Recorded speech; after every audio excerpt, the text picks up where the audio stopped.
Blog Talk Radio.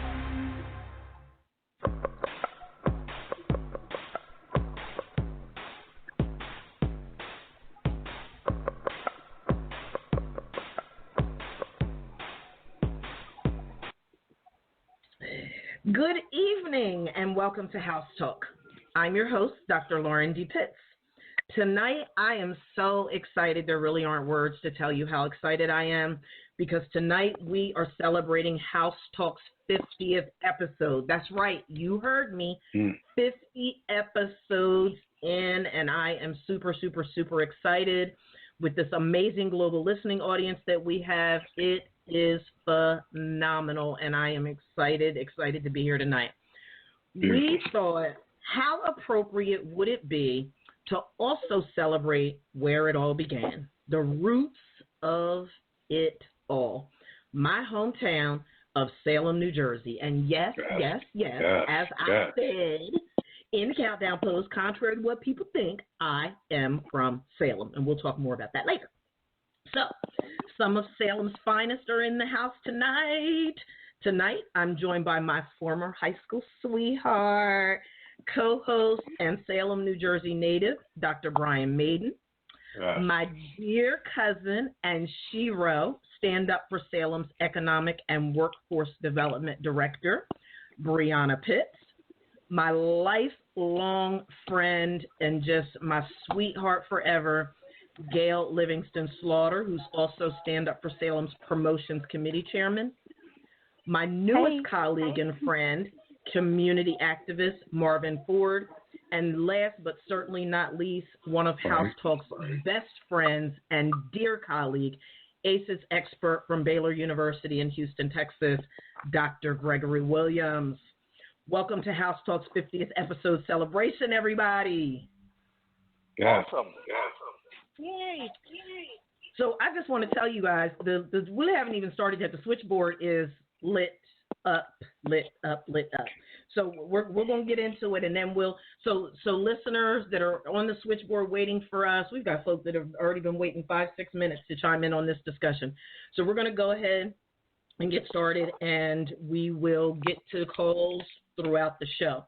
So I just want to share with you all first and foremost that Salem in my youth was a town rich in history and culture as part of the Underground Railroad. That y'all didn't know that. There's plenty that didn't know that. Part of the Underground Railroad and the American Revolutionary War. It was a safe place for people to grow, prosper, and raise their families. As a strong industrial port town, the name Salem is derived from the Hebrew word shalom, meaning peace. And Salem was just that.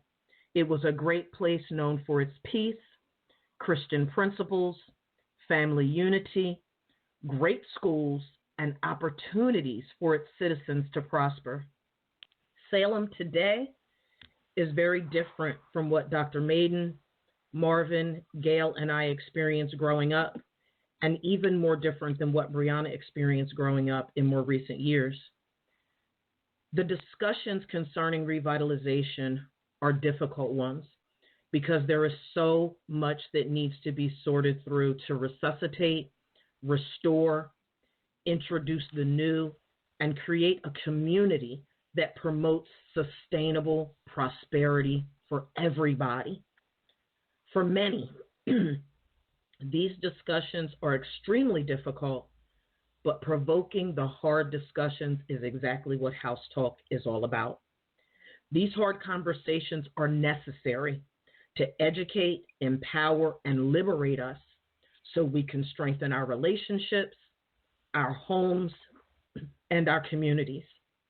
House Talk provides solution-focused strategies to help each of you, no, why my throat is acting crazy tonight, live your best life ever. Tonight, we're shining the spotlight on Salem, New Jersey. In our discussion on home is where the heart is. We also want to hear from you during the show, so call us live with your comments or questions, 515-605-9744. Again, that's 515 605-9744. Go ahead and give us a call. As I said, folks, the switchboard is already lit up. So what we'll do, if you are all okay with it, we'll jump in and then we can just bounce back and forth to the switchboard so that we can bang these callers out so they're not waiting forever. Is that okay with everybody? Sounds good, El. Sure. All right. I'll turn it over to you, Dr. Maiden. We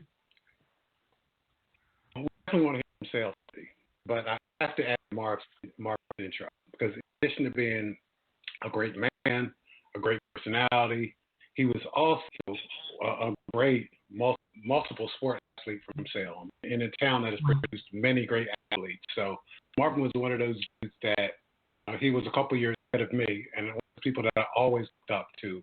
I am just thrilled to have him on the show tonight. I'm real excited about that. Yes. So, yeah. So jump in. So let's start with Salem. Hold on for a second. Dr. Maiden, you're breaking up really bad. You're real choppy. Okay. Testing. Can you hear me okay?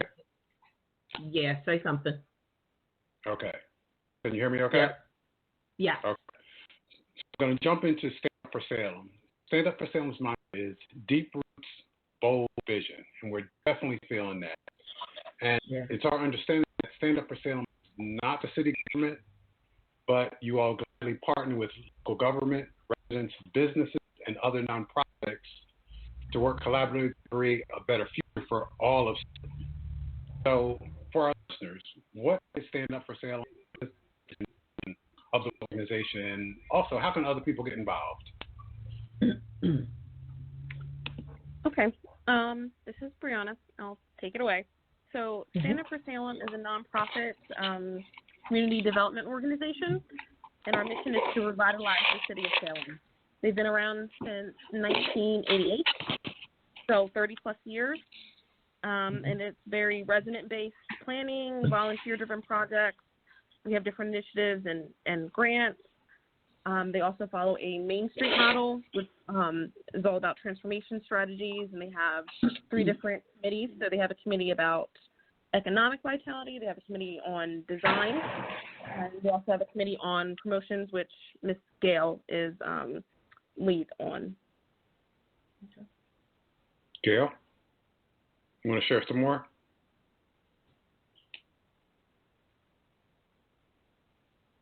She there? Gail? Hello. You want to add to that, Gail? I don't know what happened to her. She's still showing on the switchboard, but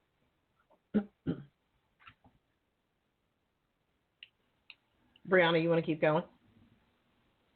I mean, I don't want to get too nitty gritty, if that helps. I think that's the best way we can describe Stand Up for Salem, and keeping it pretty simple. I think there's a lot of confusion. I think some people do think it's a branch of the city government when really it's not. Okay. I can talk about some of the different committees. Oh, Ms. Gail? Oh, hey. You back? Hi. Do you want to talk about promotions? Well, no, go ahead. Finish. I apologize. I was talking about Stand Up for Salem, how one of the programs they run is Main Street, New Jersey, and that's built. I'm sorry? Yes, you're right. And so they have several different committees, and the members of those committees are volunteers. So we have design, mostly focused on the Main Street and beautification projects. Then we have the economic committee. Their focus is mostly small businesses and how to support them. And then we also have promotions, which you, Ms. Gail, you're a part of. And their focus is mostly events and bringing people into the Main Street area.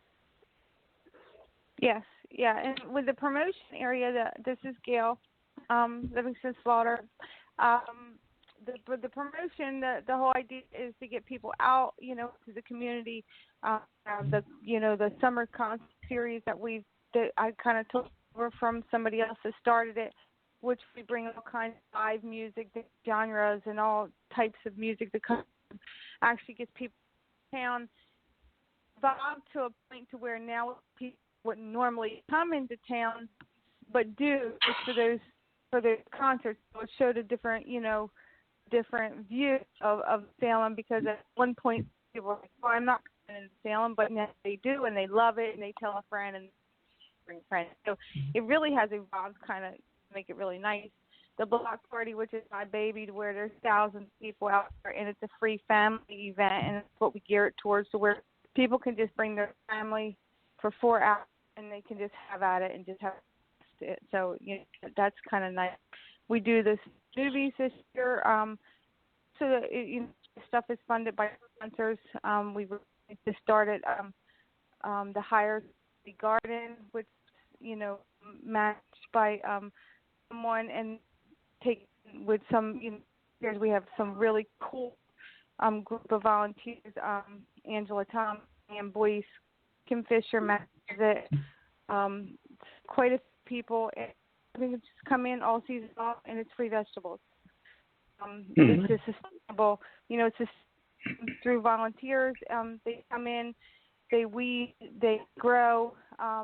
Actually, we have in 30 types of vegetables, 6 types of fruit, flower, butterfly trees, come to the senior citizen nursing homes, and most of it's all sponsored, so it's really kind of nice. So actually, like if somebody was to go in one evening, didn't have anything, they could get lettuce, carrots, radishes, make their own salad. So they dinner.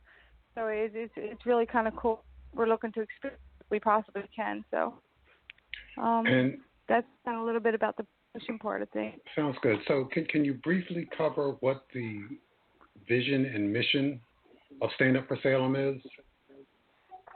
I think the whole goal is to just, assist, revitalize, and collaborate. That's what I think most of the people that work there or here, that would be their vision, is to collaborate with the city to make it better for, everyone, to make storefronts make the main street look better, bring families together, have events. That's what I view it as, and I'm pretty sure that if Brianna, I don't know what you think, but I kind of think that's kind of like the same vision that everybody has. Am I correct? Oh yeah, 100%. Yeah. So they work really hard. Brianna coming on board is a really set. She started a program herself, which she could probably elaborate on more. And I think they just do a lot of good things for the town if it's allowed. Sounds like it. Yeah, that's exciting. Well, being a nonprofit organization, the a little bit more accessible and easier for them to do things. But I'd love to see more collaboration. I agree. More collaboration. Not so much on on the city's part, which when I get elected. Okay. that's what I like to see. Anywho. Indeed. But yeah, that's like what I'd like to see happen, and our goal is just to make Salem better. They really have good heart, and they really have good ideas, and they have vision. I hope that know it all. All right. So let me just say too, Gail, you were fading in and out a little bit, just a little bit choppy. Not sure. No. It happens because we're live and background and all of that. So I just periodically, you all will hear me do a sound check to make sure that we can hear everybody okay. So I have some great news. Tonight, in honor of House Talk's 50th episode celebration, we're shining the light on Dr. Maiden in my hometown of Salem, New Jersey. I want to shift gears a little bit and post a challenge and a plea to our global listeners. Normally, during this brief, station break, if you will, this brief pause in the show, we ask our listeners to call us now with their comments or questions. And we're going to do this just a little bit different. And then we're going to go to the phone lines for a minute. it's our understanding that Stand Up for Salem is about to hold its 21st annual fundraiser dinner. Bearing this in mind, Dr. Maiden and I are reaching out to you, our global listeners, and asking for your support in the revitalization of our hometown of Salem, New Jersey. For the remainder of the month, you, our listeners, can join us and help support our cause by going online to drlaurendpitts.com and visiting our store. In the store, you'll see the Stand Up for Salem logo and the Deep Roots, Deep Vision Donate button. For the remaining 12 days of September, and we all know, for those of us that are spiritually aware of numbers, 12 is a perfect number spiritually. For the remaining 12 days of September, we are asking at least 400 of House Talk's faithful listeners to donate $50 to support Stand Up for Salem's efforts. The donate button will take you directly to the Stand Up for Salem website donation page. But we're not done. We're not done. For those of you who say, yeah, you know what, Doc, I don't know, the $50 is a bit beyond my budget right now. Oh, trust. You know Lauren has an offer for you too. We're going to be really bold here and ask 1,300 of our faithful House Talk Global listeners to go to drlaurendpitts.com and purchase a Stand Up for Salem copy of my autobiography, The Queen Within, Becoming the Woman God Intended, for only $15.95. And we will donate 50% of the book sales to Stand Up for Salem to support their ongoing efforts. Also, in the comment section of the checkout screen, make sure you put Stand Up for Salem so that I can personally autograph your copy before it ships. Now, after you've made your donations and purchases, you can call us with your questions and comments at 515-605-9744. Again, that's 515-605-9744. So I am believing by faith that at least 400 of our global listeners will donate $50 to Stand Up for Salem's cause, and that 1,300 of our listeners will purchase a copy of my autobiography, The Queen Within, Becoming the Woman God Intended, and we will donate 50% of those sales in honor of our 50th episode celebration to Stand Up for Salem to help with the revitalization efforts within our community. So, Gail and Brianna, I do want you to tell us more about the 21st annual fundraiser dinner, but before we do that, I want to hit these phone lines before folks start hanging up. So we're going to take some calls, okay? Okay. What just happened? Caller 9497, welcome to House Talk. You're on the air. What's your comment or question? I have none. Okay. Let's try this one. Caller 6519, welcome to House Talk. You're on the air. What's your comment or question?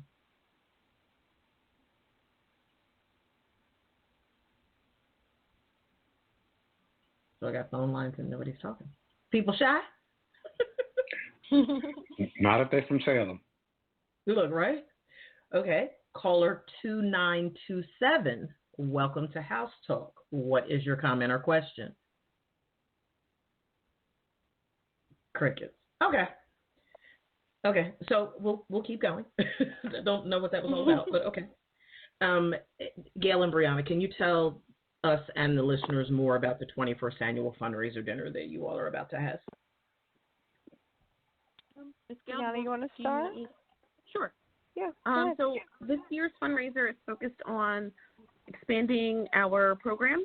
So, and I think you talked about it a little bit, Ms. Gail. So we have a community garden that serves the residents of Salem. We also have a program called Mom Squad that's for prenatal and postnatal mothers.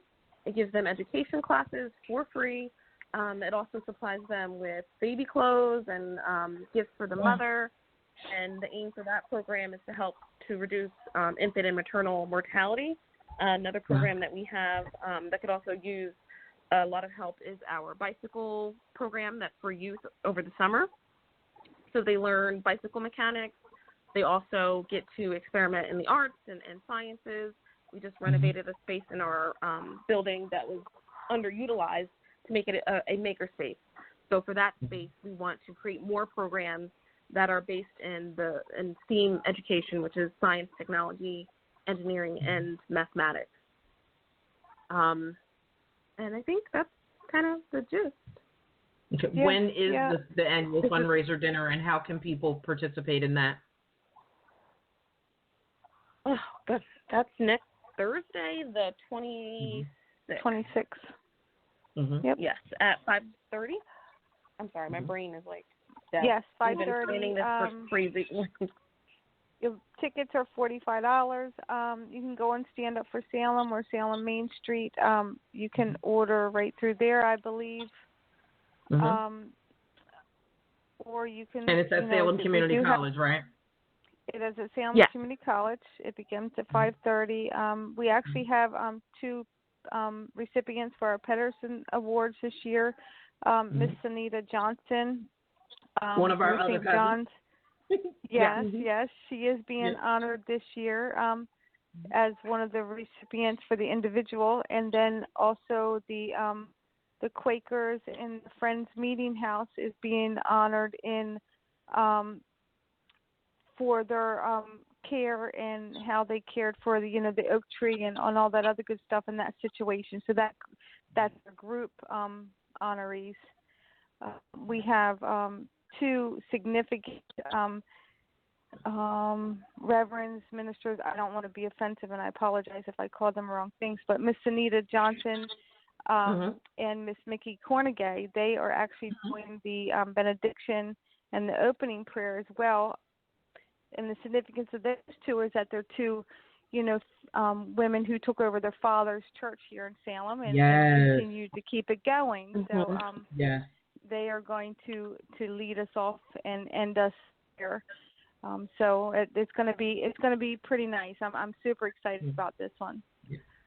And their churches are St. John's Pentecostal Outreach on Market Street and Soul Saving Center on, I believe that's Gibbon Street, or their two respective churches. Interestingly enough, both churches are a part of Mount Sinai Holy Churches of America, Incorporated.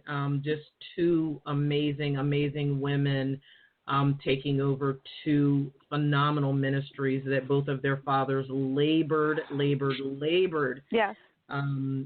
the body of Christ to have a positive and far-reaching impact on the work that's being done in Salem to try to help us get where we need to be. I wanted to plug something real quick, Dr. Maiden, before you move on. This has nothing to do with anything other than what the heck happened to the oak tree? It's like, where did it go? Like it fell, but then what did they do with it? It's all over. Well, they gave what do you mean? some of the pieces away. Yeah, they shared it. They shared it. What did you have to do to get a piece of oak tree? You all wrong. I'm so serious. I want the oak tree. Do you really want a piece of the oak tree, Lauren? There was people standing in line for the leaves. You didn't. Yes. They were standing for the leaves. So Dr. Greg, so part of our community history is we have had this ginormous oak tree that was right by, like, the side garden by our library. And this oak tree was just like, oh my God, the oak tree was old as Jesus. And just for like no apparent reason, one day it just fell down. Years old. Yeah. Oh my God. It's like for no apparent reason whatsoever. It's not like a tornado came through and knocked it down. For no apparent reason, I come home from work, I turn on the news, and I'm devastated. And I'm like, oh my God, what happened to the oak tree? The oak tree just fell. And it was there, and I would go by in the morning on my way to work, and people would be out there guarding the oak tree. And I came by one day, and I'm like, okay, where's the oak tree? The oak tree is gone. And I did not. And y'all are laughing, but my feelings were hurt. I wanted a piece of the oak tree and didn't get one. It's like, where is it? Is it in a museum somewhere? Like, where the heck is the oak tree? And why did it piece of it. But it's all right. It's all right. I'm feeling neglected and slighted, but it's cool. It's cool. Well, I tell you what, Dr. Pitts, I just now finished up my first $50 donation to your fund. Buy a new oak tree with the $50, okay? I just donated to you.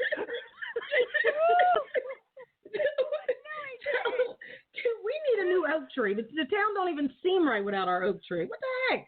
This oak tree just gone. I cried.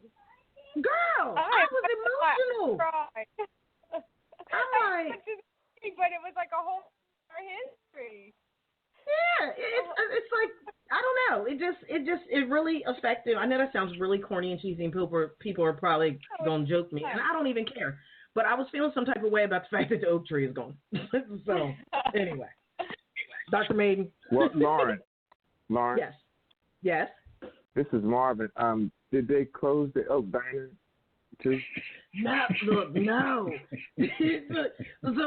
So the Oak Diner. No, I think they did. Did they? No. Somebody told me they closed the Oak Diner. No.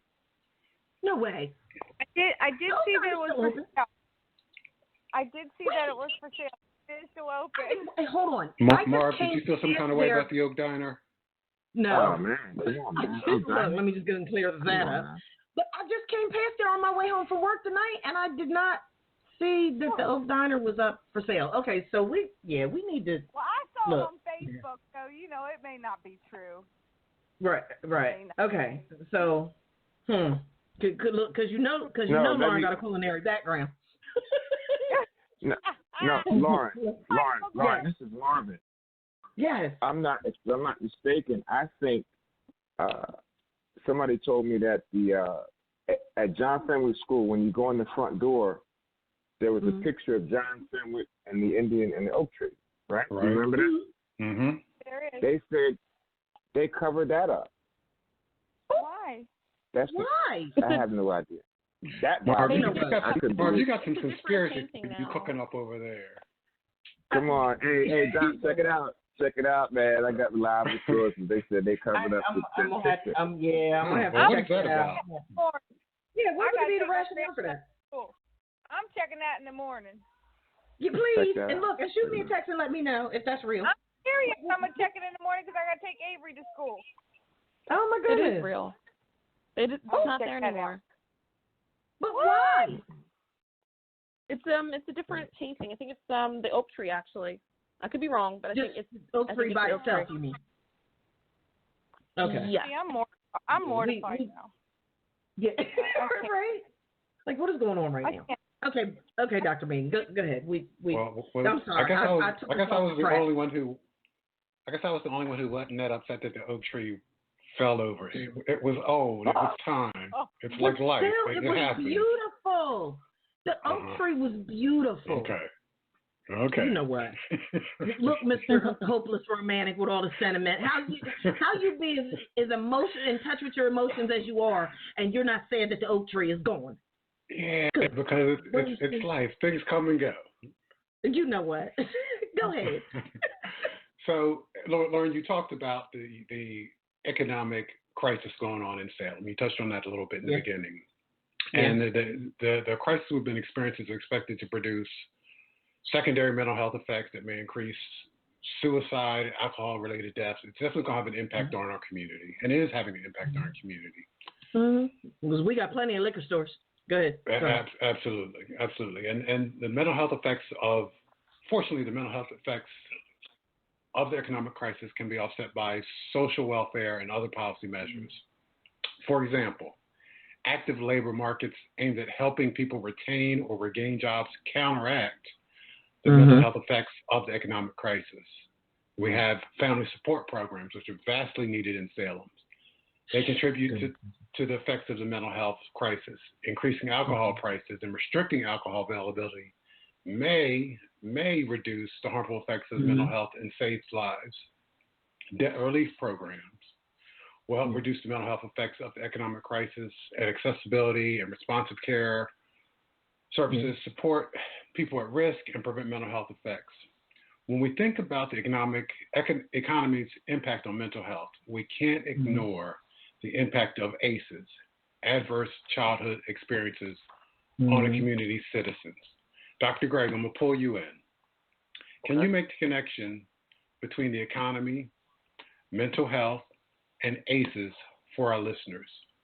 And what recommendations could Stand Up for Salem consider in the program development strategies that could incorporate ACEs awareness? Great questions, and not to take the fun of the evening away, but I think with the impact of the friendships that you have on this line right now and the people that are listening to you, this could be a turning point for your entire community if you all rally around. ACEs is so devastating to every community, no matter what economic class it is. But ACEs does not occur in a vacuum. Many of these traumas are linked to the lack of the resources or the increased threats, mental, physical, economic, at the family and the community level. So what I would like to see, and what I would be willing to do, and I'm being serious, Dr. Pitts, I will give you all in Salem, New Jersey, a week of my time free of charge to come up, and I will get there. I'll stay, I'll take care of everything. Dr. If I could just get some of the community leaders together and show them and rally around and say, hey, wait, what can we do on a level to educate this community, to engage the community, to reach out to the community and start doing some grassroots, ground level development of saying, we love this town. What can we do to help what's happened, the people that's been affected, and to prevent ACEs to go into our homes even more than what they have been. And I would really love to be able to get with government officials, whatever it would take, and to sit down possibly with you, Dr. Pitts, too, and Dr. Maiden, to just sit and see what we can do to get some of the people that care deeply about the families and where the community is headed. I live in a huge town of Houston, and it is an awesome town. But we have those areas in town that you kind of want to drive around and go, oh, my, I don't know if there's hope. There's always hope. But I think the economic, when it starts turning to the downside, you need to be careful, because now it's going to just escalate and multiply these traumatic events in the lives of our children. And what's this world all about if we don't try to protect our kids? Wow. Absolutely. Great. Oh, my God. Yeah, that's powerful, Dr. Greg. Thank you. Oh, my goodness. My pleasure. So I'm officially in tears because, Dr. Greg, what you don't know is that our crime rate and the adversities that our kids are subjected to every day is so traumatic. Our school-based youth services has almost 90% of the student body population enrolled in their mental health program. Oh, my. 90% of our student body district-wide are suffering from ACEs. For you to make such a generous offer like that, I don't even know if our listeners realize what just happened. You represent a lifeline that I have been trying for years to get into our community. And the individuals that we have on this call, on the show tonight, are well enough connected with school district leadership and governmental leadership, not just in Salem, but Dr. Greg, this is a county-wide problem, truth be told. But what a lot of people go ahead. No, go ahead. No, you're fine. I was just going to say, somebody's typing, and it's really loud. Somebody's typing. Salem City is our county seat, Dr. Greg. So our Supreme Court and everything is housed in Salem. But and you come into the community, you can see the economic devastation. You can see it on the people's faces walking the street.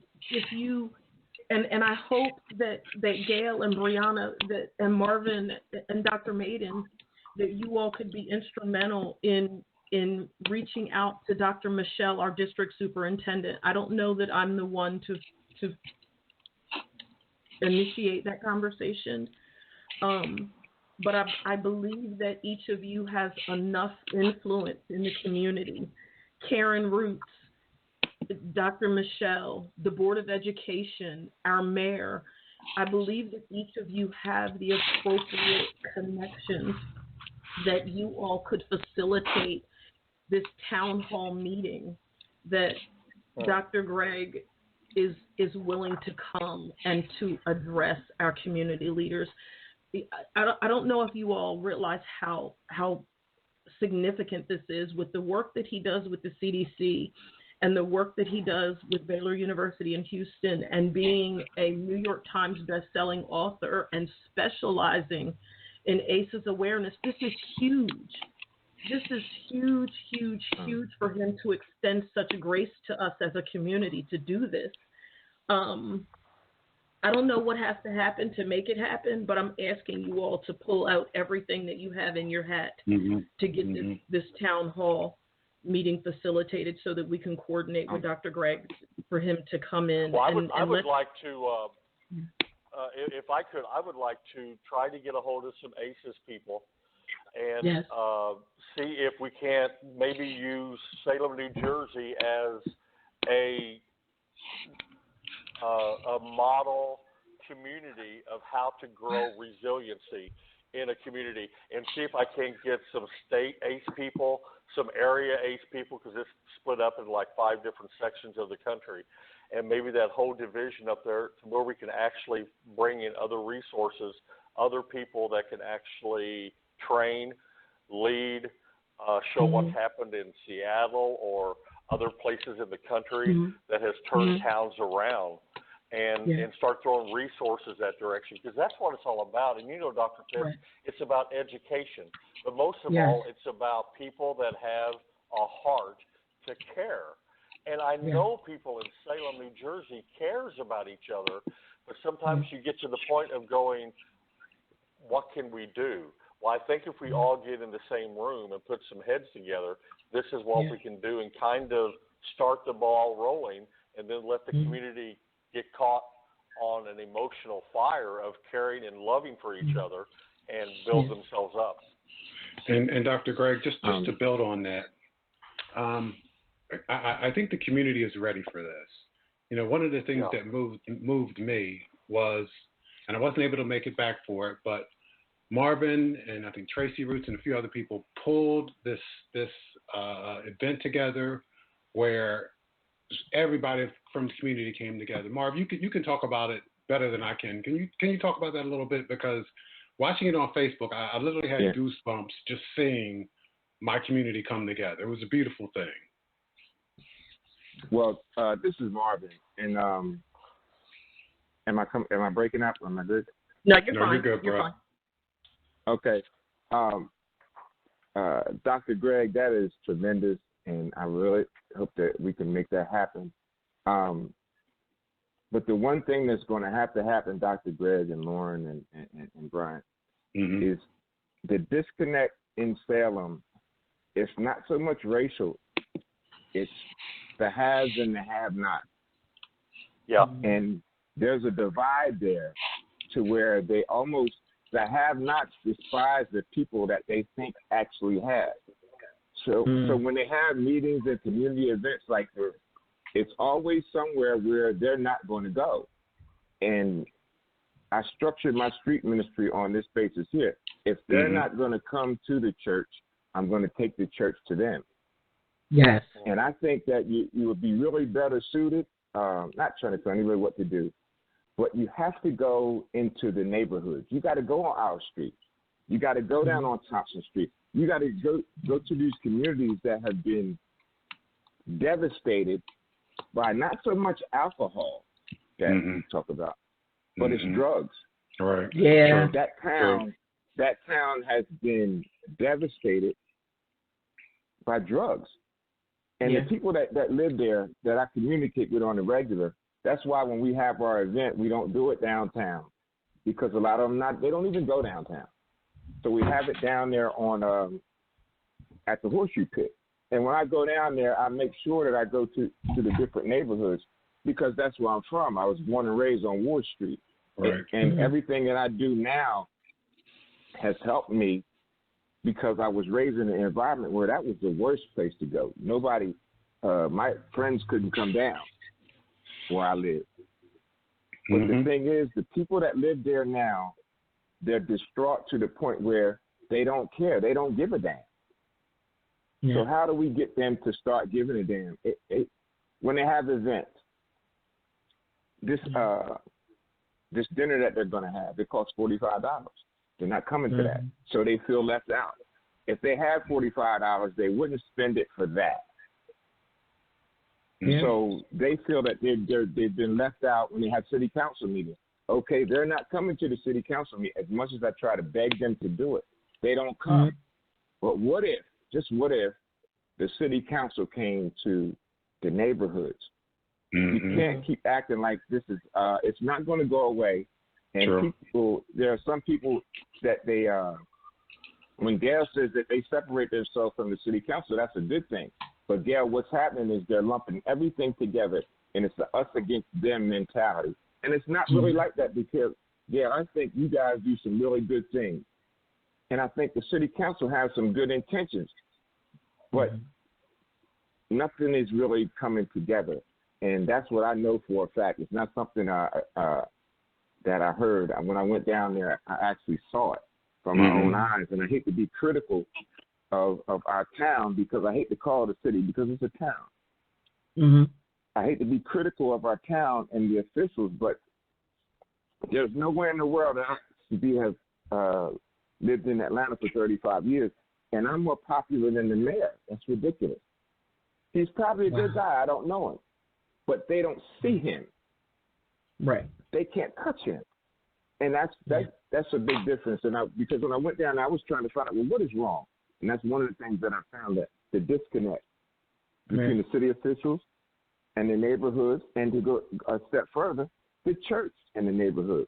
Mickey's dad, Dr. Irvin, Reverend Irvin, he used to take his entire family, including Mickey, down there on McCarthy's Bar, the worst area in town, and have church services. Yeah. He used to do it on the regular. And that inspired me to do what I do now. And I just think that it's a great thing, Dr. Greg, and I sure hope that you come and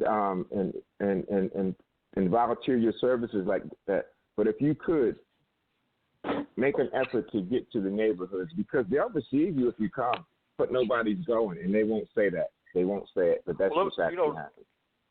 Yeah, I think I think the stories that Dr. Pitts and I have, at least from my upbringing, I came from a community of haves.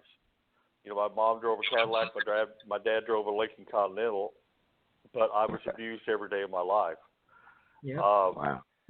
And I think when you go, if I could go to the communities and let them know there's hope, and get to the officials downtown or down, in the city government, and say, hey, wait, it's happening here too.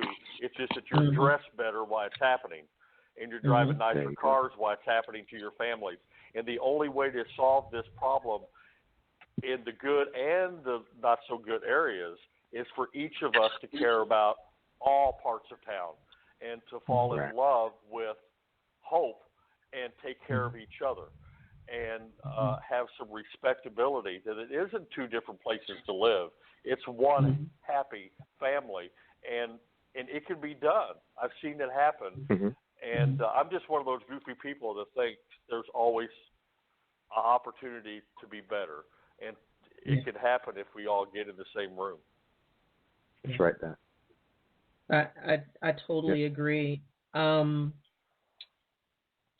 I think, Marv, do you think that when we think about like our athletic events and stuff like that, the turnout isn't what it was when Brian and I were coming up.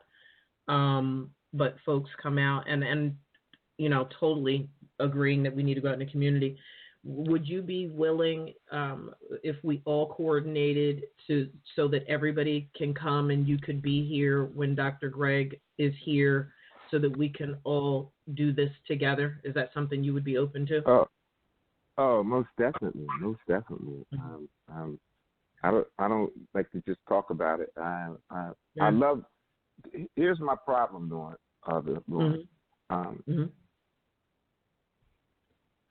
When I left in '84, the town was prosperous and everything was good. And I had flashbacks. I still live back then. So when I come to town, it hurts me because it's not the way it was. But we have to come to the realization that Gainers is not there, Hines is not there, Anchor's not there. And none of that is there anymore.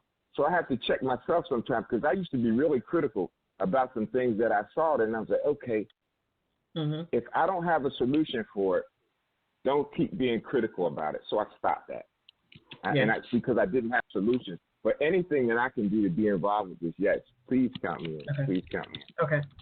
So we'll all work. What I will do, when we can sort of talk about this offline a little bit more, but I will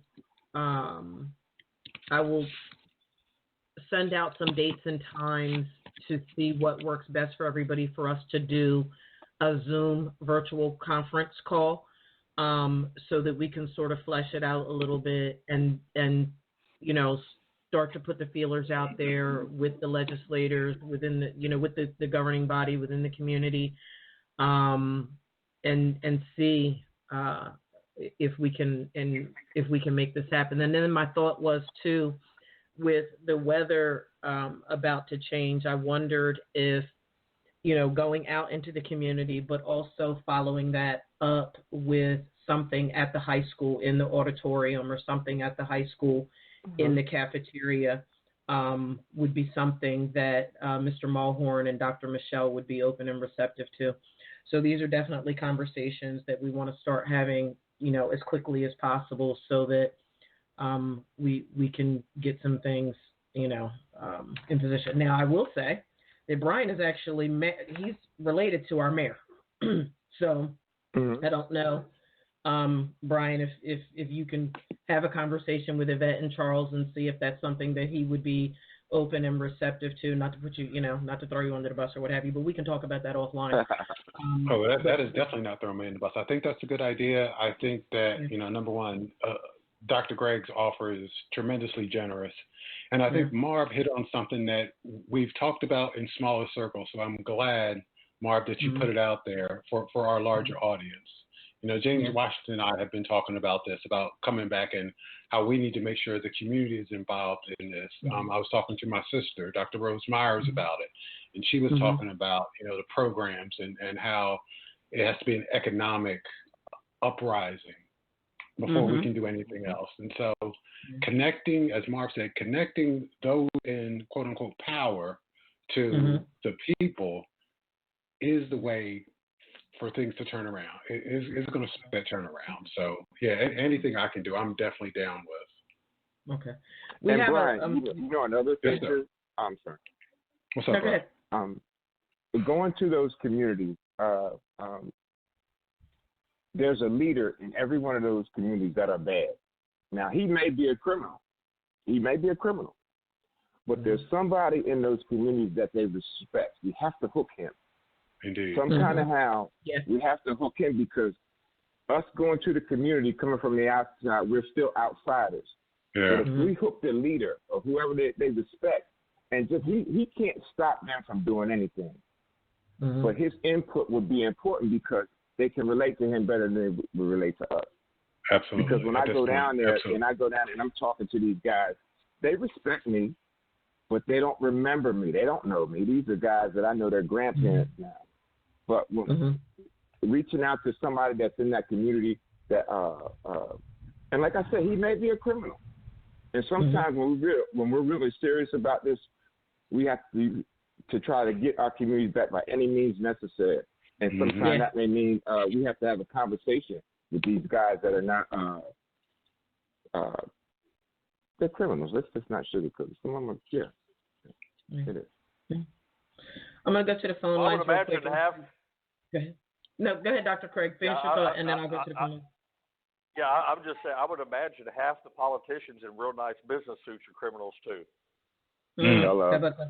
So I have no problem talking and visiting with criminals. Yeah, absolutely. Make an impact on the community.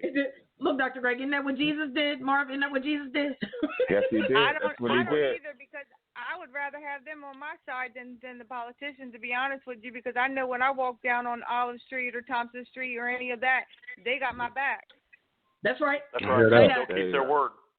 Yep. It's funny you say you that up, Gail, because people, traveling here, there, and everywhere, people have often said to me, well, you're not afraid to do X, Y, and Z. So let me tell you something. There's some places that I'm not going to go, but I'm not afraid to walk the streets of Salem at night by myself. It's like, people, you got people who know who you are and that are looking out for you. They're not going to let nothing happen to you. They're not going to let nothing happen to you. If they don't know me, they're going to don't mess with Miss Gail. Yeah, they really do. They look out. I don't really do that. Yeah, let me see if this caller actually wants to make a question. Hold on. Caller 7709, welcome to House Talk. Did you have a comment or question, or were you just listening in? Yes, I do have a comment and a question. Can you hear me? We can. Hi, this is Rose Myers, Brian's sister. Dr. Rose. Dr. Rose Myers.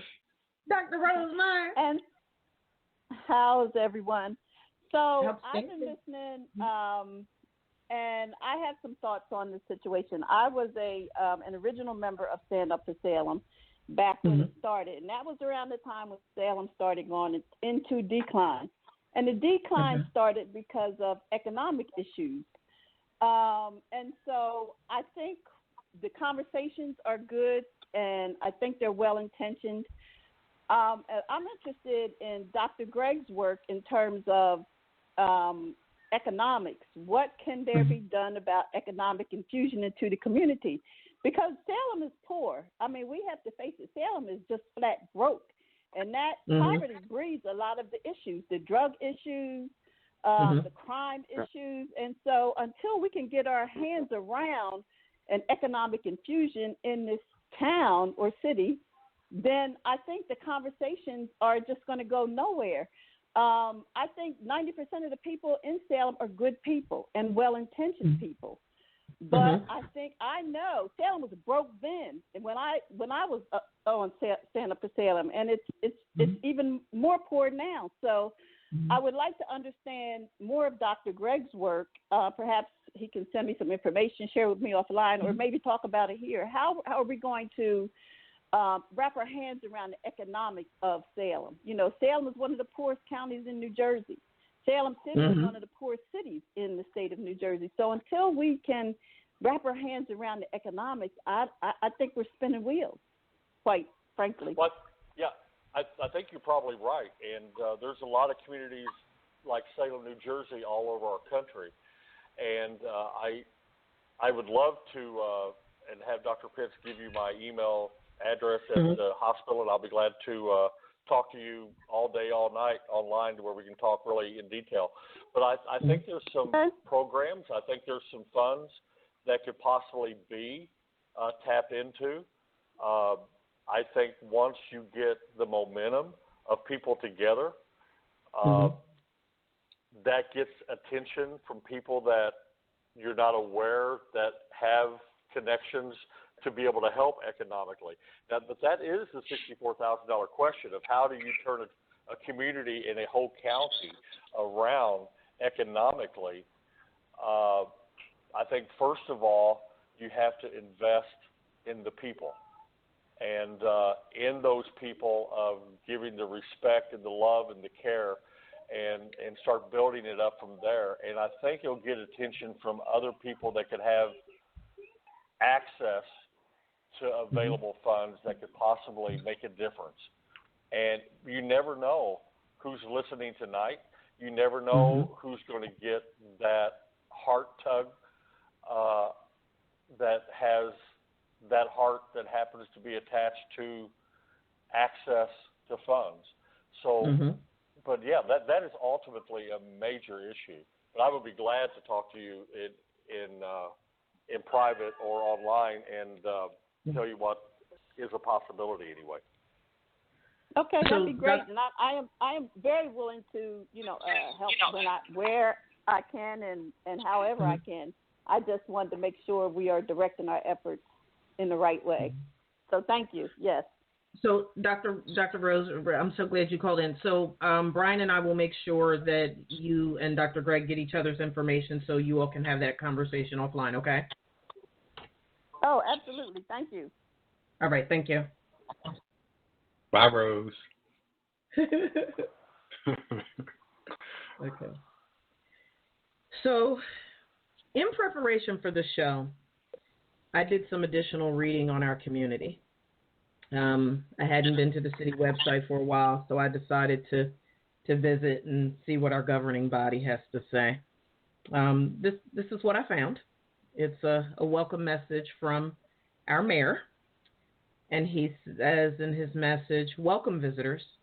Welcome to the great city of Salem, a city full of rich history, great architecture, and a prominent future. Salem City is located along the Salem River with access to water and upgraded railways to support current and future industrial growth. Salem City occupies 2.8 square miles of residential, retail, commercial, and industrial community with great opportunities for private investment and citywide development. Our city mission is to foster community pride that allows our residents to be active participants in the strategic, substantive, and sustainable enhancement of residents' quality of life. As the governing body stipulates citywide growth by demonstrating competent business savvy, transparent and trustworthy leadership, and a commitment to delivering excellence in service. Salem City is a reflection of the best Salem County and the state of New Jersey have to offer. We look forward to you getting to know Salem City and invite you to make our home your home. Sincerely, Mayor Charles Washington, Jr." So, I want to bring your focus to the city mission sentence with emphasis on community pride. And then the Salem City is a reflection sentence. I want to touch on that a bit. Dr. Maiden, Marvin, Brianna, and I have lived the majority of our adult lives away from Salem. And Gail has lived in Salem her entire life and serves with excellence and greatness with every fiber of her being. And she's also traveled extensively. And Dr. Greg is definitely convinced Houston, Texas is one of the greatest places on earth. He says that often. This gives us varying perspectives about the sense of community based on our geographic experiences. So, what does community pride mean to each of you? Do you see community pride in Salem? And then on the tail end, Marvin, Dr. Greg, Dr. Maiden, based on what you've heard and in comparison when Brianna and Gail touch on that, what does community pride look like in your respective communities, Richmond, Atlanta, and Houston, and how could we achieve that community pride in Salem? So I'll restate the question for Brianna and Gail. What does community pride mean to each of you, and do we see community pride in Salem? And Marv, you can chime in on that too, because you're back and forth quite a bit. Okay. Yeah, and I'll fall back on Marv. I'll let Marv take that first. Okay. Okay. Community pride, in a nutshell, is not being ashamed of where you live or where you come from. Everybody here in Atlanta knows that I live here, but home is in Salem. I got people in Atlanta that know about Cowtown because I talk about all right now this town so much. Right. Cowtown. And the thing that the community pride, when we came back there the last time, and folks come around and they just the one thing that they did have during those 2 days was a sense of community pride because everybody just came together. And that doesn't happen there. And one thing I don't think is fair for us to compare like Atlanta and Houston and Richmond, major cities, to our small town because there is prosperity in those cities. But like I said earlier, it's been depleted. There's no factories. Everything is going away. So like Rose said, there's absolutely no money there. So that kind of ties the mayor's hands. Brian, I know he's probably a good guy, and he gets a bad rap. But he's almost a token because he really can't make things happen with no money. And a lot of them blame him. And I try to tell him, this guy it's not his fault. I wish he would get out more. But that community pride thing is based a lot on there's a lack of funds in the town, and that drugs have infested that place. And until they address those things, where a kid, when he comes out, and this happens everywhere, not just in Salem, a kid that gets out of high school or doesn't even graduate high school, he wants to be a drug dealer because these are the people that he sees in the community, and they look up to them. And it's sad, but it's true. And until we can kind of get a grip on those things like that, the community pride is not going to get better. But never give up, like the good doctor said. It's always good, and there is 90% of the people there are good people. But that other percent that really don't give a damn are what tears it down. And it's only on a few. Can I say this, please? Let me say this. There are a few streets in that town that are infected. This is my thing. Okay, so if law enforcement knows where this is going down, you may not be able to stop it, but you can become a deterrent. Just get out of the car and walk the beat. Make them take it somewhere else. Run them off that way. But here's what they do, Lauren and Brian. I've seen it happen. They'll cruise through, and they know exactly what's going on there. So, no, that's not going to get better. They have to do a better job in the neighborhood. I'm a street guy, so my focus is always going to be there. And until we clean up from the bottom up, it's probably going to always be this way. And that's sad to say, and I hate to say that. I really do. Sounds like we need to make sure the chief of police is included in our meeting too. Yeah. And the sheriff. Yeah. As a matter of fact, possible. I asked to be in a meeting one time, and I'll be brief. I don't want to take up a lot of time. But keep flowing, Mark. I asked to be Facebook Live in a meeting, and it was and they were talking about gun violence. And they just had some people on, and I don't know who it was, but they had me on live in that meeting, and the chief of police was there, and so was the mayor. The mayor wasn't in attendance, but he was on live, Facebook Live. So the chief of police says, well, the people that are not here, we want to take them off and shut this down. They don't have no business knowing what's going on here. And he shut it off, and he shut the mayor off too. Now I was pissed about that because okay, man, so you have the audacity as the chief of police to shut the mayor off? That told me a lot about how city government is run. And Mayor Watson is probably a good guy, but his hands are tied, and he's been used as a token there. And that's a bad thing in a small town like that. I'm sorry. Wow. It is, because people will look at that figurehead. Can I speak to that a little bit, please? I think it's, Go ahead. I don't think it's something we're going to solve in an hour, but I think it's far more complicated than we're making it to be. And, unfortunately for you, you only had that small snapshot of this person who, is actually very well respected in the community, saved my house from burning down. You know what I mean? So, I kind of look to this man as, he's doing the best that he can too. And he also gets a bad rap. And I think a lot of Salem gets a bad rap unnecessarily, but it's going to take capacity building, it's going to take resources. So it's going to take money, and it's going to take people. And I do agree, we need to get into the streets. We do need to do more community outreach. We absolutely need to have more residents, leading change in the community. And that's not something that's going to be solved in one workshop or one meeting or one event. I think it's something where everybody has to be working together collectively, day in, day out on this problem. And I think that is also what the problem is right there, that there aren't enough people doing that. And I think that's what makes it so exhausting, especially for someone like myself, who's the director of economic development for Main Street. It's exhausting when, people have ideas, and, I don't want this to come off the wrong way, but, people are coming to you with all these great ideas, and they want to see this, and they want to see that, and why aren't you doing this, and why aren't you doing that?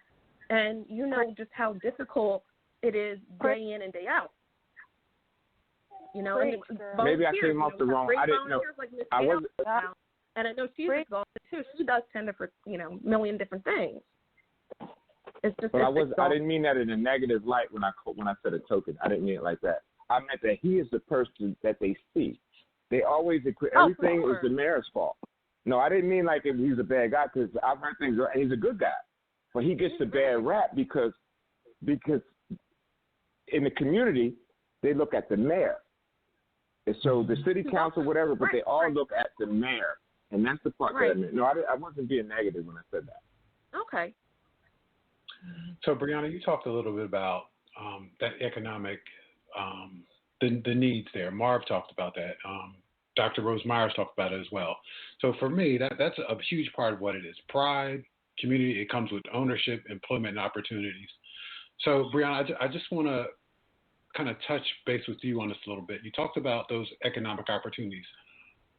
Do you see, I guess, are they working towards bringing those opportunities back to Salem?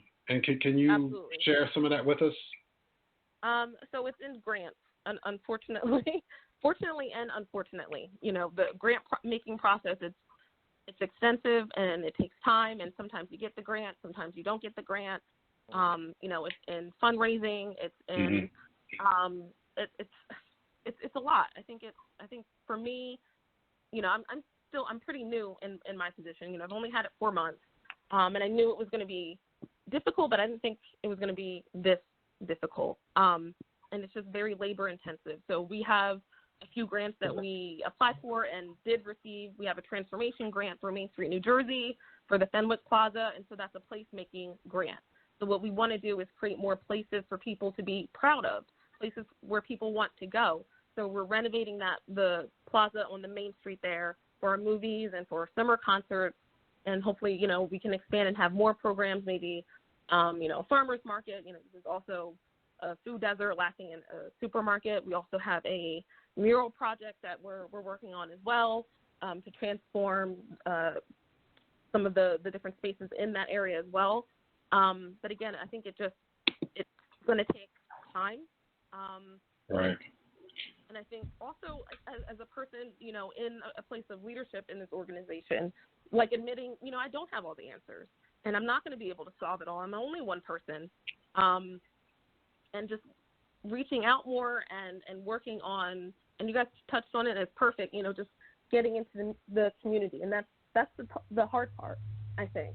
There's a lot of apathy in the community as well. People have tried in the past to do, these really big projects, and, maybe they, get 5 steps forward and 3 steps back. So you see a lot of false starts. So people tend to either not trust others or just not really have faith in that process to be able to wait for it, which makes it easier to do, events, which is great. I'm not knocking events. I feel like that's a small piece of a larger puzzle. But one event is not going to save Salem. One food bank is not going to save Salem. One business opening up, one job is not going to save Salem. So I think it's going to take time, and it's going to take a collective. It really, really is. Okay. Don't kill the messenger. I believe in having transparent conversations and respecting everybody's perspective. And I just wanted to point out a couple of things, because it's personally, professionally, it's something that just really, really, really bugs me. I think getting the community pride part down is an integral part in making Salem the best Salem County and the state of New Jersey have to offer. New Jersey is a breathtakingly beautiful state, and certainly there are communities statewide that we could learn a great deal from. Even, we're not the only, as Dr. Rose said, we're not the only city or town that's impoverished. I've lived in New Jersey, Delaware, Maryland, D.C., Florida, Rhode Island, and Barbados. And I've traveled all over the country and to various places around the world, many of them that were impoverished in some of the areas that I was in. And the levels of community pride I've experienced in each place has varied dramatically. I want to point out, though, because we so often hear in the media and, even in school, right, in history and geography class or whatever it was called, about third world countries. While living in Barbados, which is considered third world, the community pride I experienced was so preeminent. I called home to discuss it with my mom because I had never seen anything like it before. The girls and women, even those clearly living in poverty, didn't walk. They strutted like proud peacocks. They didn't look like what they were going through. I never saw a single woman or girl with a comb in their hair, bedroom slippers or pajamas on out in public, or pushing a stroller with two in it and two kids behind barely keeping up. I attended countless public events and never heard profanity or vulgar language. Every single male I encountered, young and old, conducted themselves decently, respectfully, and went above and beyond to behave as gentlemen. Of course, and don't get it twisted and shoot the messenger, I have no idea what was going on behind all the closed doors. Humanly impossible to know that. But I can say this, their public presence and the pride that they took in their respective communities was so very different than what I experienced here, even among the deeply impoverished.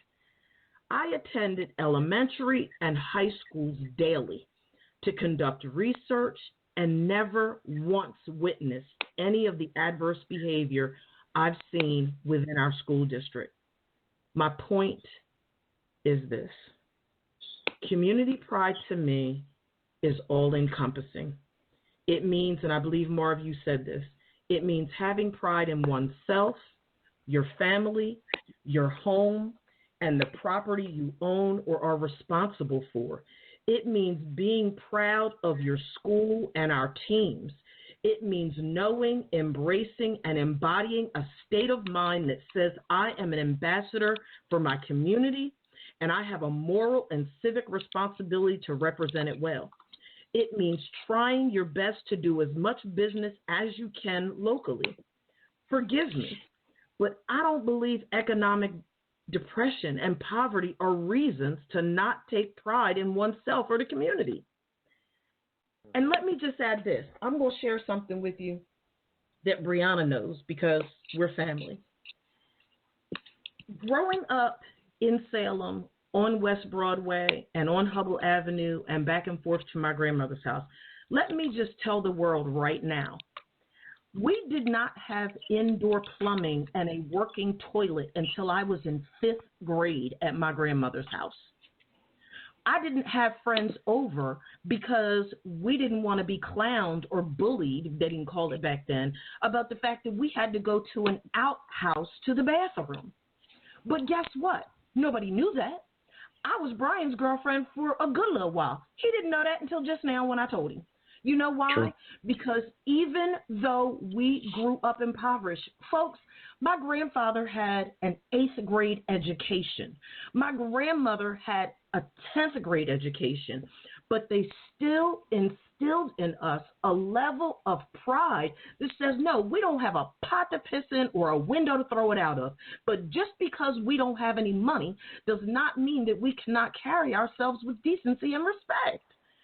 It frustrates me that poverty becomes a reason or a rationale or a justification to live like nuts.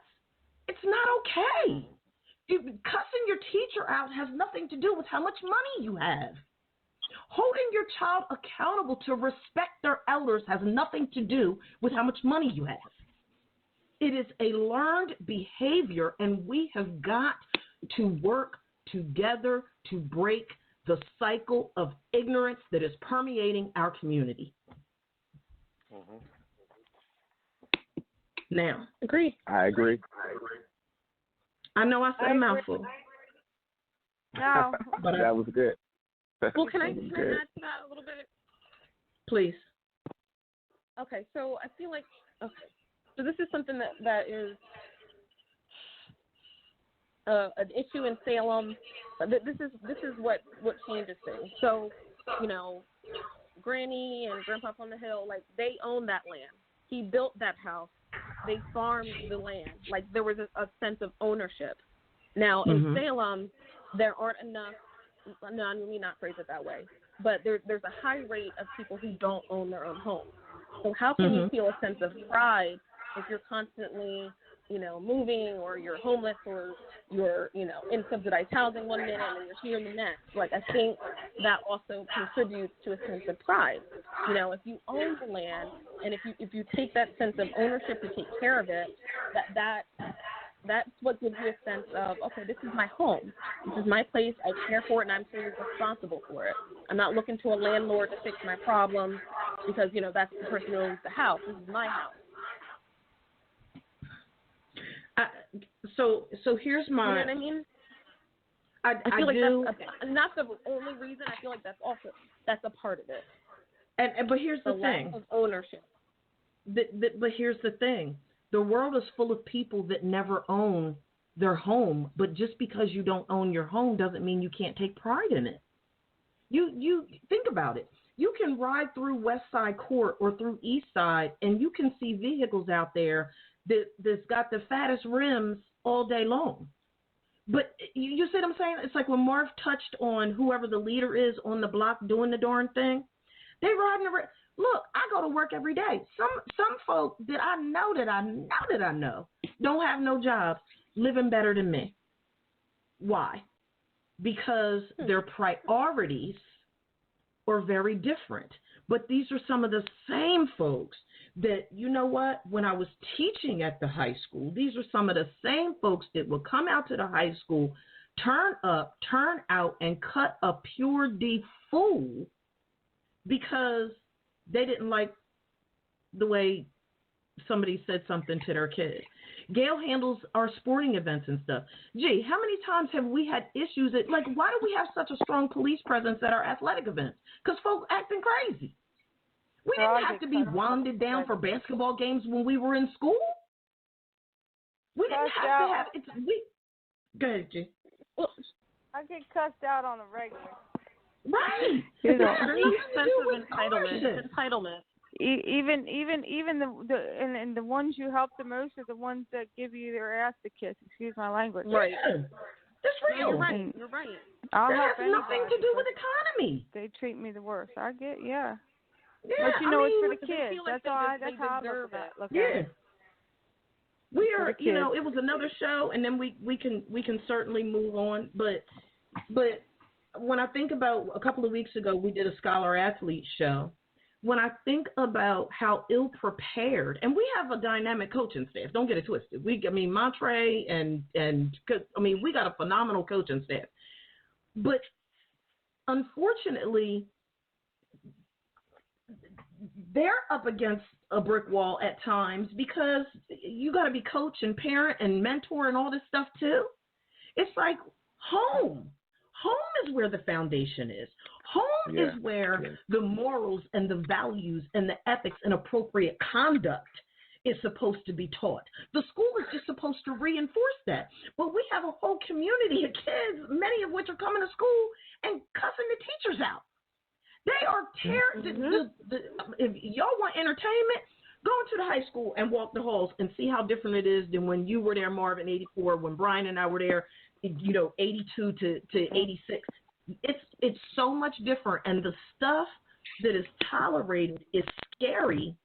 And school-based youth services is overwhelmed because, again, the majority of the student body population is coming to school with all these mental health stuff going on because of ACEs. Hey. Go ahead. I'm sorry. I can stay on that all day. I'm sorry. No, Lauren, and I just want to make another point. Am I echoing? Yeah, no, you're fine. Okay, here's another thing too, Gail, and you guys can, and Brian, you can attest to this too. Brian was a smart kid. Now, it doesn't surprise me at all he's a doctor. It doesn't surprise me at all. Well, he was a student athlete in high school. Mm-hmm. Here's what they do. They put so much emphasis on sports, and not just their towns throughout the country. And the percentage of kids that go on to make money doing this is a fraction, really. It's not even a whole number. Absolutely. I was good at sports. So was Brian. But we haven't made a dime. How much money do you make playing basketball, Brian, anywhere? Not $1, no. bro. And he was nice. Yeah, he was. But they'll show up to football games, but you can't get them to come to parent conference meetings. And that's the thing throughout everywhere. Now, I'm going to make some people mad with this one because I don't care. One of the things that bothers me, too, in our community, especially in Salem, a kid got shot not too long ago, and it had a visual, and it was sad. It was a real sad thing. Broad daylight. Yeah. Now, a policeman shoots an unarmed black man. That's the thing. It's dead wrong. It's wrong. It's terrible. But here's what we don't do. Now, when a cop shoots a black kid, we're up in arms. We're marching and we're rallying. Black lives matter. But when a black person kills a black person, so black lives don't matter no more, it pisses me off. Because my thing is, we have community leaders, we have religious leaders. Yep. Dr. King is dead. How many of these guys? Guess what? In Chicago, there was more shootings on Labor Day weekend than there were at that mass shooting in Texas. In that weekend. Yep. Now, there's a white Catholic priest that leads the march there in Chicago. But this is my problem that I have with our people, and I don't care who gets mad at me with this. Well, so is it okay to kill each other? Is that a thing that we just sweep under the carpet? And that's exactly what we do. What time is it right now? It's 20 after 10. Somebody in Atlanta is getting shot right now. By somebody else black. Yep. Real talk. By somebody else black. You know what they'll say? Here's what we'll say. Well, they only talk about the negative things that black people do. Well, guess what? Quit doing dumb shit. Quit doing dumb things. Quit doing these things. The prisons are overpopulated with black people. Guess what? They wasn't all set up. Some of them are in there and they shouldn't be. But the majority of them did that. They're guilty. Quit acting like this is not happening and trying to sugarcoat it like, okay, we're being so, oh no, the white man. Stop blaming things on the white man and take responsibility of our town in Salem. Yep. And throughout the United States. This is ridiculous. This is ridiculous. And here's the thing, though, Lauren and Brian. I say this because I'm at a point in my life where I don't care what people think. But I know that this is between right and wrong, and this is dead wrong. And we have to be – how are white people ever going to take us serious when we don't take ourselves serious? This is crazy. And the discussions that we're having tonight about our town, it's not a city. When we talk about our town and these few people that live there and the things that go on, it's ridiculous. Right. Old drug dealers that know about that life should be trying to talk to these guys, but you know what they're doing? They don't do anything. They sit and watch it happen. Why do we have to have, and complain about it and blame it on somebody? As small as Salem is, why do we have to have a drug and violence task force? Like, are you freaking kidding me? Come on. Why are there working gangs in Salem? Why have the Bloods and the Crips and the Latin Kings infiltrated Salem? Why? How do you have a town that has a population of less than 5,000 people that's only 2.8 square miles with all these gangs? Are you freaking kidding me? Crazy. And the police chief shutting the mayor off the line? Where they do that at? Salem. That happened. That actually happened. Yeah. That actually happened. And I hate to take up all the time because this is something that's heavy on my heart because I love, when I tell you I love that place, I love that place. And when we come down there, sometimes at night I'll just ride the street. Hey, Brian, I'll do this. I'll ride down the streets that used to be nice and look how they've just destroyed them. I got another thing, too. Now, Section 8 is a good thing when it's used correctly. Here's what's happening. If you give somebody somewhere to stay and they didn't earn it and they have to pay for it, yeah, sure they're going to tear it up. That's how it works. That's how it works. When you take a mentality like that into a neighborhood, that's what happens. It's cancer. I'll be done in a minute. Listen to this. On Ward Street, I grew up on Ward Street, the worst street, they say, in Salem back in the 70s. Here's what happened. From one point to the bar, they could have that. But the rest of that street was a community. They didn't have that. But here's what's happening. On these streets now, they're being overwhelmed with these people that come to these areas. And when I say these people, I'm not afraid to say it. People that don't give a damn. That's who they are. You got to call them for what it is. Yep. Stop being afraid to call each other out when we're wrong, when we are dead wrong. Yep. And I don't care. It doesn't matter to me. Marv, you're right about Ward Street. I was from West Side, and we didn't really like to mess with Ward Street at all. So you are definitely on point. You wasn't allowed on Ward Street. Thompson Street. You know. Look, Thompson Street, and what's that other one over there? What's the other street? It's Thompson Street, Head Street. Is it Head Street that's over there? Yeah. Carpenter Street. Oh, when we were coming through, that mess wasn't no joke. It wasn't no joke. You mess around if you wanted to. I was thankful Salem girls didn't like me too tough, but didn't nobody bother me like that. Like something, I don't know, because G and Dion were my best friends. Go there. All right, Brian, wrap us up. All right. So the economic crisis that started in 2017 has continued to pose major challenges in Salem and communities like it all over the country.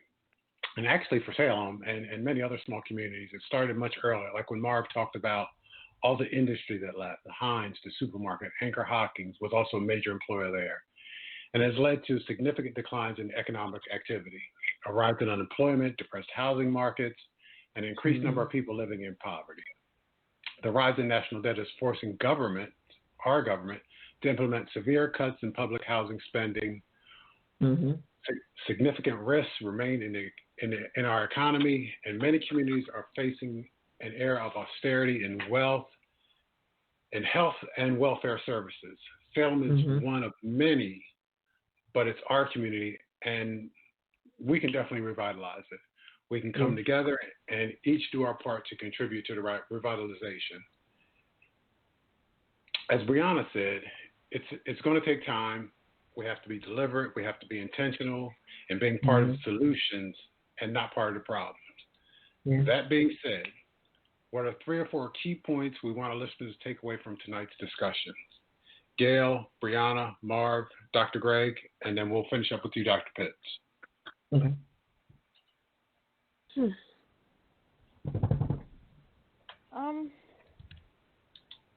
Key points. I guess I can start. This is Gail. I would say that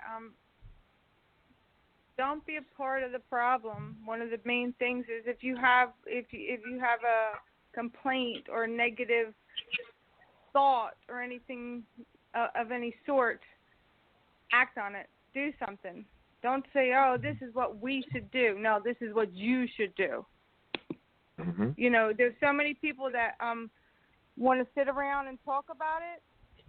Don't talk about it. Let's do it. Let's do it. Because talking about it and all these meetings and whatnot, that's not getting nobody nowhere. Have a meeting. Work. Let's do it. Let's do it. Okay. I'm not a talker. I'm in the trenches. I'm in the trenches with them every day. No, I like that. I don't want to talk about it. You know what I'm saying? Let's have one meeting and let's go. We're not going to talk about this all day long. Take a whole year, get it done. Let's get it done. And I've seen it happen. There you go. You can get it done. Oh yeah. I'll give you, for instance, the VFW. I work out there with them. Made a huge difference with them, and you know, they needed a roof. I worked out there and had them for 3 years. 3 years they talk about we need a roof. Okay, what are we talking about this? Let's go. $17,000 roof. Once we got motivated, once they started rolling, fundraising, all this, year and a half. Mm-hmm. What do you think they had on their building? A new roof. A roof. Yeah. So we can't talk about it. Get in the trenches. Let's do it. Yeah. Okay. Good. Bree? Big problems can't be solved by small ideas. Say that again. Big problems cannot be solved by small ideas. And I'll leave it at that. Okay. Marv? Short and sweet. When we say we have to include everybody. Like I said, the haves and the have-not. Community involvement is important. I mean, if they don't come to the council meeting, sometimes you got to take that council meeting out to where they are. I think that's a good thing. And one thing that's I think is really important that we didn't touch on today is the involvement. The pillar of the community is the church, and that division between folks that do go and folks that don't. We need to minimize that, because one thinks the other bad of the other, and both of them think that each other are full of doo-doo, and we need to fix that. And I think the church should take it upon themselves, just like Jesus did. He went out to the multitude. He didn't wait for them to come to him. So that's what I think. Okay. Dr. Greg, you have anything you want to add? Yeah, I think it's great to have people go to church, but I think it's time for the church to go to the people. And make a difference. You know, here I am, a chubby white boy in Houston, and I have already been online, already donated you $50, and will do what I can to help a community just because I love you guys that's on this line with me tonight. If everybody could take one little step to make one positive difference for people that have made an impact on you or that you care about, that small step, even though I understand, Brianna, what you're saying, small ideas don't fix big problems, but small steps sure get you in the right direction to the destination that we need to all end up in. And I think if we just take that step, so everybody listening tonight, you don't have to give the 50, but give something. Just do what you can to make one positive impact on one person. And that's not only in Houston and Atlanta or wherever, but it definitely means something in Salem. And let's make a difference and try to make an impact on that community. And I'm willing to do my part. Absolutely. Dr. Maiden, you want to add anything? Sure. I really want to build off of what everyone has already said. You know, for me, the biggest part is being active in the community. And it doesn't have to be going out and talking to people. Use whatever your strength is. You know, a community is made up of people using all of their strengths. So whatever your strength is, contribute in that way. I really love what Brianna talked about, talking about that economic growth, and my sister Dr. Rose talked about that as well. I've been fortunate to be attached to two strong communities. There was Salem, which is my foundation, and then I went to school at Morgan State University in Baltimore. When I first got to Baltimore, that harbor that y'all see now was not it. It was a place where people were afraid to go to. They were able to invest money in it. Now, Baltimore is a major city, so they have a lot more resources. So I think for us, the key has to be to find a way to capitalize on what our resources are. Lauren, you talked about the historic value of Salem. So if we can find a way to build on that. Brianna talked about some of the things that are coming down the pipeline. So in order to change the mindset, you know, community comes with pride, and pride comes from ownership. You know, Marv, you talked about that with people owning homes and how they're getting homes and not having pride in it. Pride comes from ownership, and being part of that larger community. So for me, that's kind of what it is, just being active in the community and developing that growth, taking those, as Dr. Greg said, those small steps that lead to something bigger. And I already said what I had to say about it. I will continue to facilitate what I'm going to call the Salem Mastermind Alliance, so that we can come together and create this place and space for Dr. Greg and the team that he so generously agreed to talk to Dr. Rose about offline and what have you, so that we can take the appropriate steps that we need to get connected to additional resources that are going to be instrumental in helping us to revitalize our community. So I will, part of my commitment is to continue to facilitate that and to make sure that we can get the minds together so that we can take that appropriate action, because certainly there's additional resources that are needed. And, Dr. Gray has made such a generous offer to sort of help us to get some things moving in the right direction. So thank you again for that, Dr. Greg. Absolutely.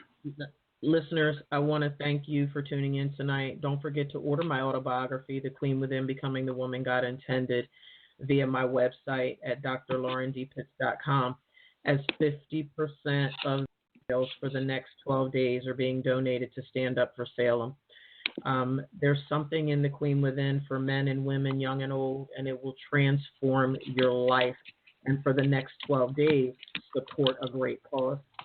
Thank you to Gail, Brianna, Marv, and Dr. Williams for helping us celebrate with such amazing pride our 50th episode anniversary, and more importantly, our hometown.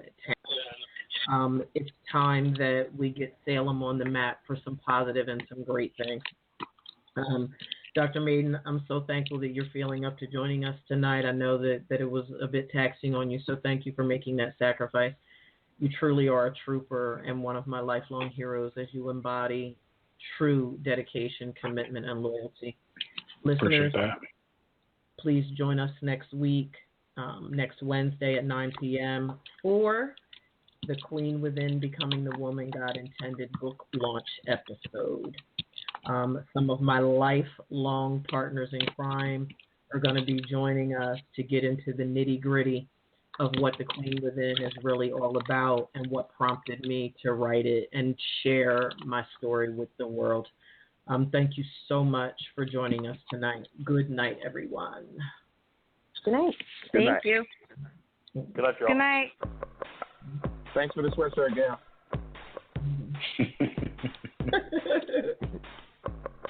What did he say? Thanks for the sweatshirt. Oh, you're welcome. Love that, dude.